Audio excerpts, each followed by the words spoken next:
Unisaya approved. My name is Jake, and I'm doing a little bit different style of video today. This is going to be more hobby focused, kind of go through how I do things and what I do when I get a new model that I'm trying to paint. Part of this video will be a speed painting tutorial on how I paint my Dauntless Sun Space Marine chapter. But before that, a little bit of a story. For Easter, I got a gift from someone who's like a mother to me. She is a great person, but she gave me and my wife each $50 Barnes & Noble gift cards. The Barnes & Noble near me still had some of the Space Marine Heroes Series 2. Those are out of print and can be kind of hard to find. In fact, some of the miniatures are rather expensive. So when I had this opportunity, I took advantage of it. And I've purchased 9 of them. 10 of them come in a case. I don't think that this is one case. They had a couple that seemed to be kind of mixed and mashed back and forth. I did spend more than my $50 on it. So hopefully we'll get something neat. We may even be able to actually make a little bit of money on this, which will be very fun. So we're going to open these today. I'm going to take a look at what we've got and talk about that a little bit. And then afterwards, I'm going to do a video showing you how I paint some of these glorious Terminators in this color scheme of my Dauntless Sun Space Marine chapter. So we're going to go ahead and do this. I'm going to get all of the tape cut off the top to make it a little easier to get into, and we will go from there. All right, so now we are back here. I'm going to do these 3 at a time. Just makes life a little bit easier on everybody. So let's see what we're able to come up with here. So I've already cut the tape to keep myself from looking too much like a spastic fool. And let's see what we get out of number 1. We got this thing here. I think this is just like a checklist. Yeah, it's just a checklist. So you can see that's all the Marines that are in it. Plus the captain over here. I mean, this has been out for a while, so I'm sure that if any of you do care about this, you have seen it. The first one we get appears to be, looks like he's just got a normal Stormbolter. And then here's the card for it. Okay, Brother Dariel, however you want to pronounce it. Yeah, he's just a normal Power Fist and Stormbolter. Very cool. Very cool. So we'll keep track of how many duplicates we get and all that good stuff. I'm going to put it in the box over there. So, next up. And some of these, I'm going to try to keep as many of these as possible just as they were intended to be. But to fit my needs, I am going to have to do some kit bashing on these. So we have Brother Sanctus. Sanctus? I don't know. It's weird. It's Games Workshop's naming policies. They don't make sense. But so we've got that. So it looks just to be another normal Terminator brother.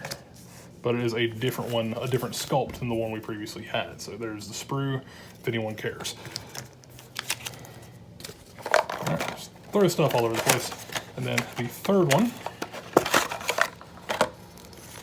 So there's that thing again. There's that one there.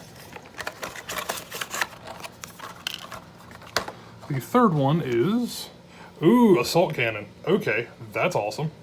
Brother Farron. Sweet.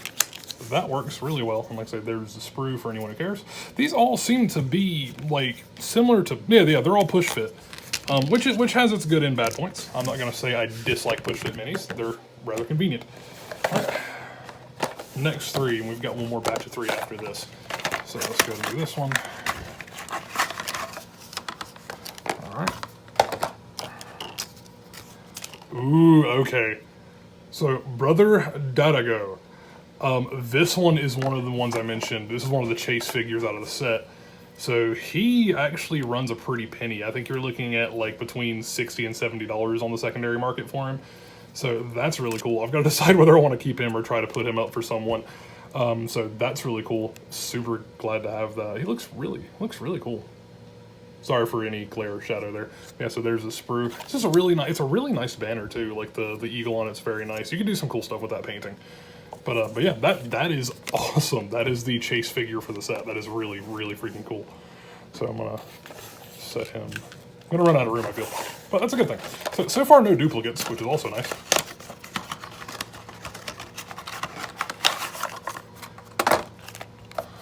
And my pile of shame over in the corner. All right, and then Brother Aramis, Thunderhammer Storm Shield. Sweet. So my goal for this, I didn't mention that, my goal for these was to make these an Assault Terminator squad. So ideally, Thunderhammer, Storm Shield, 2 to 3 of those, some Lightning Claws would be really neat. There are 2 different ones, 2 different sculpts that have Thunderhammers and Storm Shields, and 1 that has Lightning Claws. I don't think that statistically I would be good enough to get, like lucky enough to get the ones I want out of that, but we'll see. It'd be really cool. I don't know, I love stuff like this. I played a lot of Magic the Gathering and played a lot of Yu-Gi-Oh! And stuff, and part of that is opening packs, so this feels really nice to me. So this particular Battle Brother, so there's his sprue, and it's another Armus. Okay, neat. Okay, cool. So that gives me 2 Thunderhammers and Storm Shield combos. I can probably do some stuff with posing on him to keep them from looking identical. That's neat, and I've got some bits I can put on him to go with that. So that's cool. So 2 down on the Thunderhammer front, I suppose. Now scooch these up. Now the last 3. If I can get 2 sets of Lightning Claws, that would be really cool. Oh, I think I just knocked something off the sprue. Oh, yep, I did. Totally just knocked something off the sprue. Alright, so there's that. Alright, and alright, Brother Phalo, another Terminator. Looks like, yeah, I've already got him, I believe. Yeah, pretty cool. Wait a second. I feel stupid. One of those guys was the yeah, Brother Sanctus was the Lightning Claws. Cool, so I've got one of the Lightning Claws. And this is a normal Terminator brother, so that's awesome. Put him over there. Yeah, forgive me, I'm apparently blind as a freaking bat. So we're gonna go with this one.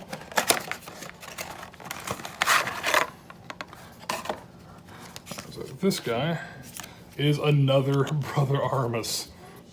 Okay, so I've got another Brother Armus here, so another one. So that is my 3rd Thunderhammer Storm Shield Marine, which is pretty cool. Last one, we'll see what I get. You may be able to hear my dogs running around in the background, which is fine. And the last one is Brother Phalo, another normal Marine. Still really cool. Like I say, all these Terminators look really good. And the normal Terminators are probably going to, I've got bits, I can kit bash them, so I will be able to make my Assault Terminators with this. That's really fun, so I'm going to put him over there with his duplicate. And we are finished with assembly. Yeah, I like these. The plastic is a little bit, I don't know if you can hear from it, because there is actually a difference in the noise. The plastic is rather hard compared to normal Citadel plastics, which, I mean, that's fine. That's perfectly fine. It feels like the same thing they've done some of their board game models out of, which is harder, which would be more durable for people playing a board game, especially if it's a game that's going to be handed out to kids. They're not going to take as much care of them as we would. Yeah, so I had 3 of the Thunderhammer Storm Shield guys. Each one I just basically kind of put together with slight pose differences to keep them looking completely the same. Slight conversion on the Sergeant. Something I do really like about these particular models, Terminators aren't as big as they used to be, with Primaris Marines and Aggressors and all that good stuff. I like that the decorative bases have them elevated slightly. And these models are currently not actually on the base, they're push-fit minis. See if I can get it. There it goes. So I've left all of them separate from the bases so I can paint the bases separate. So that's going to help out during painting, which is nice. I can actually try to put him back on there. So this is the Lightning Claw Marine that came kind of as he was. You can see he's not fully on the base. Like I said, I've been doing that for painting. But I like the pose. I like that he's running. That's something you don't really see a lot, especially with Terminators, which is really kind of neat. And then I did one of my doubles from the other kits and did a really simple kit bash on him. So it was just cut the arm here, put the Lightning Claw there, and then that is a Lightning Claw from a Cataphractii Terminator kit, which is its own separate piece, so it just went right onto the Power Fist. So that got me 2 Lightning Claw Marines to go with my 3 Thunderhammer and Storm Shield Marines. And with that, I have a, let's see if I can get that back on here. With that, I have a Terminator Assault Squad. I'm very pleased with this. These things are really cool. The models are very pretty. I kind of prefer I don't necessarily prefer the posing of it, but I kind of, I don't know, I like them. I like them. I haven't got a regular Terminator kit in a long time. These models are actually very nice. I haven't built all of them. Like I said, I've got the other ones over here, as you may have seen. This that's a fist. I'm going to go ahead and just push that over there. But yeah, so I'm very happy with these. I'm very glad that I picked these up. So yeah, this is really cool. We will come back as I get everything set up and ready to be painted. I will show you the steps that I use for a nice quick paint job on these models here. All right, be back in a minute. Okay, first we're going to start working on the base. The first color I'm using on the base is Vallejo Air's Burnt Umber. It's a very wet paint, as all of the Vallejo Air line is, and I'm doing that for a reason. You're not going to see much of a difference when you have the umber on the black, but it's going to set us up for success down the road. Whenever you're painting earth on a base, it's very important to remember that earth is not monotone. It's going to have different shades of brown in it, which brings us to our next color. We are visiting Citadel Scrag Brown, doing a 50-50 mix of Burnt Umber and Scrag Brown. You want to hit the base while the first coat of Burnt Umber is still wet. Reason for that, it's going to soften the transition between the lighter browns and the darker browns on the base. So just keep going, filling in all the little areas. The more shaded areas, you want to leave that Burnt Umber, but everything's going to be out in the open. Go ahead and hit with a coat of the mix of Scrag Brown and Burnt Umber. The next thing we're doing, we're going to go over all the metallic. There's a lot of I-beams and things on this base, so we're going to be using Citadel's Lead Belcher. It's a pretty solid silver. It's got a very nice consistency, and it goes on really well in one coat usually. So that's why it's one of my favorites for base coating, though it is not my favorite silver overall. So just go around and hit all of the metallic parts on the base of your model.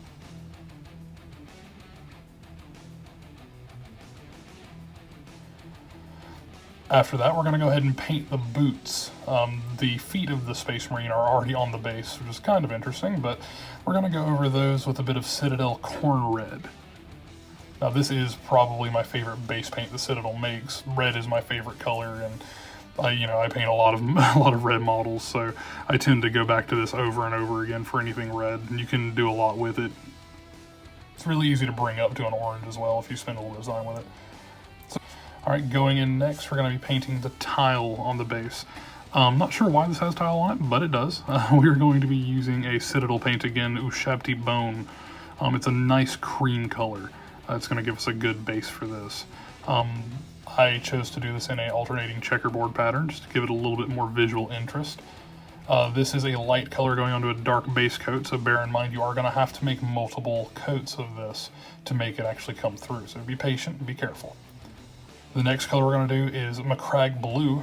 It is going to be going on the other tiles. I wanted to have some blue on here as a nice little contrasting color to red, and once again, just kind of bring something a little bit different to the model as far as color goes. Be very careful not to get anything onto your Ushabti bone, as it'll be a little bit harder to clean, but you can still clean it. Just go in and do a couple of coats over anywhere that you cross over to your cream color.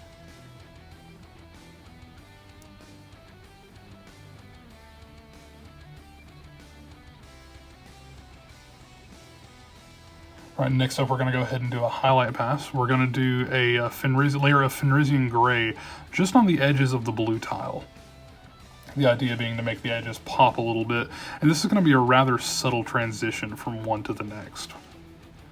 If you do it a little bit too thick, you can always go back with some Macragge Blue and thin the lines up.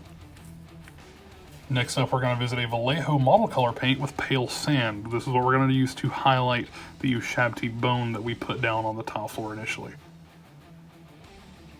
After that's over, there's a lot of brick work. I've decided to make the bricks gray just to kind of keep them. I didn't want to do red brick because it'd be a little bit too much red. But we are going back to another Vallejo color, Basalt Gray. Just take your time. Go and find all of the things you want to be bricks, or all of the little bits of stone and debris. And just be careful not to have it cross over onto any of your other colors. But if you do, it's not a huge deal. We're still early on in the painting process. So just go ahead and go neaten it back up if you do make any mistakes. Next up, we're going to hit the base with an all-over wash of Agrax Earth Shade.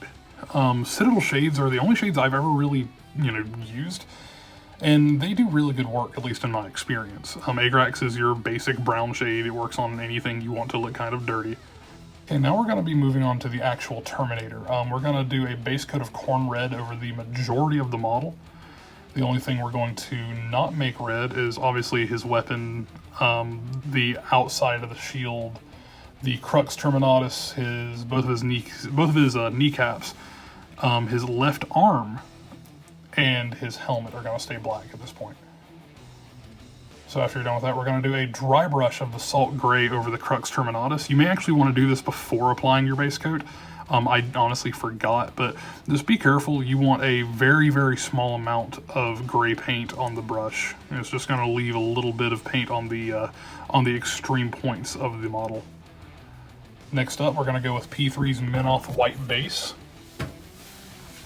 We're going to put that on both of the knees, the helmet, the left arm, and the trim on the shield are going to be this color. And it's just a very nice cream color.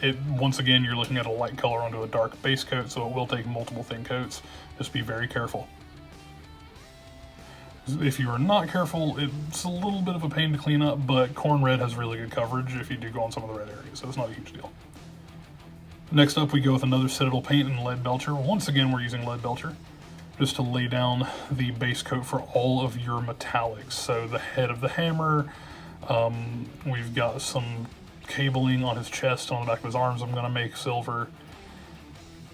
And like I said, just take your time, be very careful and neat. This is a really good coverage, so you don't really have to mess around a lot.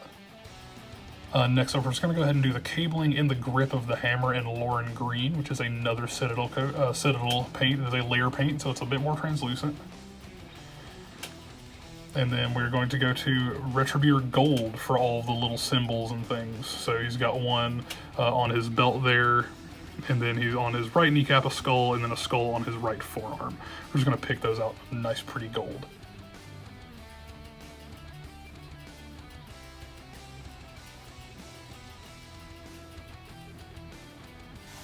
Next up, we're going to do an all-over shade of Carroburg Crimson. This shade goes on really, really well, and it does a good job at just making the red look a lot more rich.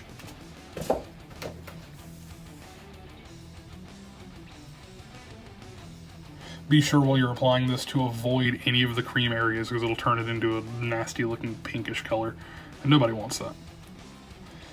Next up, on all of the metallics and the green parts, we're going to go ahead and do a wash of Nuln Oil. Some people have referred to Nuln Oil as a liquid talent. I kind of agree with that. It definitely elevates anything that you put it on.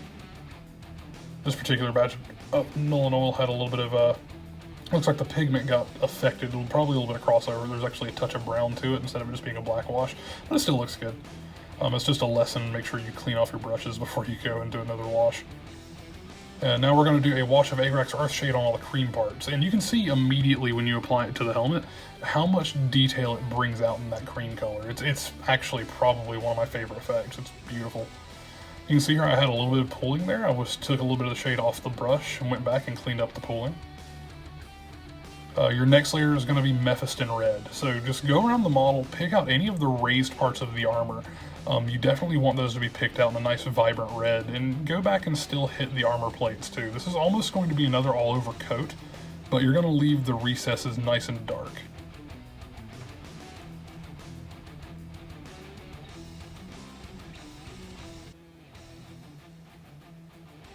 Be careful when you work around the shield.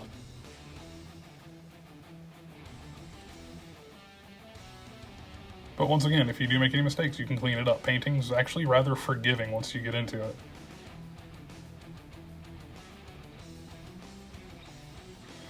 Alright, we're going to go back with Minoth White Base again. We're just going to touch all of the cream parts again. On the knee pads and anything that actually is kind of circular, you want to stay near the top of that. You want a little bit of the darker color, the darker tone underneath. And also, if you are painting this particular model or one of the models out of the set, they will have battle damage on them, so you want to make sure to be careful with all of these base coats and all of these highlight coats that you don't end up dirtying up the battle damage. You still want them to remain nice and dark. We're going to do another highlight of Vallejo model color light green over the cabling and then the haft of the hammer. Very neat thing to do with thunder hammers or any weapon that has that same type of diamond pattern grip on it is when you're doing a highlight color for it, just go back in and just touch up all of the green marks and, you know, make sure that they get a little bit of a highlight. It just makes the checkerboard pattern really stand out. So here I needed to thin my paint a little bit more. You do want to make sure it's nice and thin so it runs off the brush, and it gives you more control of the paint too. Lastly, we're going to go with what is my favorite silver in the game. It is Vallejo Air Steel. It is an air paint, super thin. It's absolutely beautifully vibrant. So just take your time and go and pick this out. You want to leave the darker recesses, the regular lead Belcher color. And also you want to try to focus your highlights up near the top, or where the sun would be actually where the light would actually be touching the model. So any sharp edges or corners, you want to touch them. And with that, the model is finished. I love the look of a Terminator. I love how well they take to certain techniques. And this technique, though it will not win any painting awards, will definitely get you a nice tabletop standard for your model. And I know this was on my specific Space Marine chapter's colors, but you can use any of these techniques with any other colors. Just applying your base coats, applying your shades, going back and picking up with a slightly brighter tone on everything can lead to a decently clean and efficient paint job. I was able to finish the first Marine in about an hour and a half, not including all of the wash dry times. The other 4 I batch painted in the same technique, and it took me about 2.5 hours. So you can really speed up the process and get a lot of models pumped out to a decent standard by using these very simple techniques. But I do ask that if you did like the video that you leave a like. If you would like to see more, please subscribe. And if you have any comments on how I can improve or just anything to talk about in general, please leave a comment down below. I do try my best to read and respond to any comments that I get, and I love any good constructive feedback. If you would like to see more painting tutorials, just let me know. This is the first one I've done, and I would like to get some feedback on that as well. So thank you very much, and as always, this video has been Omnisci approved.